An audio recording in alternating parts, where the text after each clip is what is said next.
J'ai créé un petit jeu mobile de fusion comme Little Alchemy, mais avec des molécules. Dans mon dernier devlog, j'ai uploadé une version prototype sur itch.io et 12 personnes ont téléchargé le jeu depuis. Après quelques posts pour présenter le jeu, j'ai ajouté une version web après un commentaire.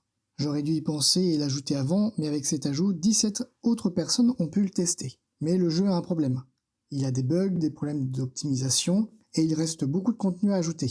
Bref, dans cette vidéo, je vais corriger ces bugs, manger du code spaghetti et ajouter un peu de contenu.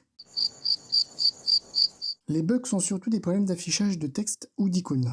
Dans les bacs à sable, qui sont les environnements où l'on peut faire des réactions, il y avait des petits problèmes au niveau de ces deux compteurs qui montraient le nombre d'éléments et le nombre de réactions découvertes. Dans l'encyclopédie maintenant, qui regroupe les éléments découverts et leurs recettes, certaines recettes ne s'affichent pas comme elles le devraient. Maintenant que le jeu a moins de bugs, je peux commencer à améliorer sa structure.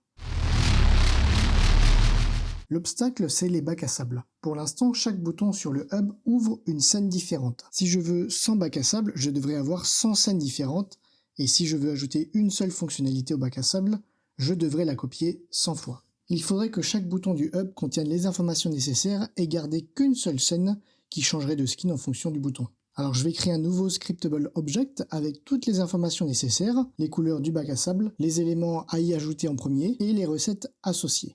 Et normalement maintenant ça devrait être dynamique.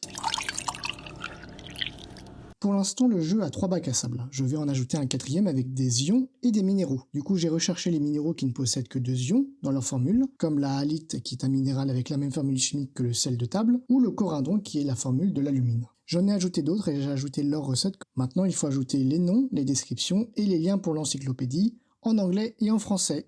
Super! J'adore la partie traduction. Le jeu est disponible en description pour jouer à la nouvelle version, et si vous avez des suggestions pour le jeu, n'hésitez pas à le commenter. Et je vous dis à plus tard, allez salut!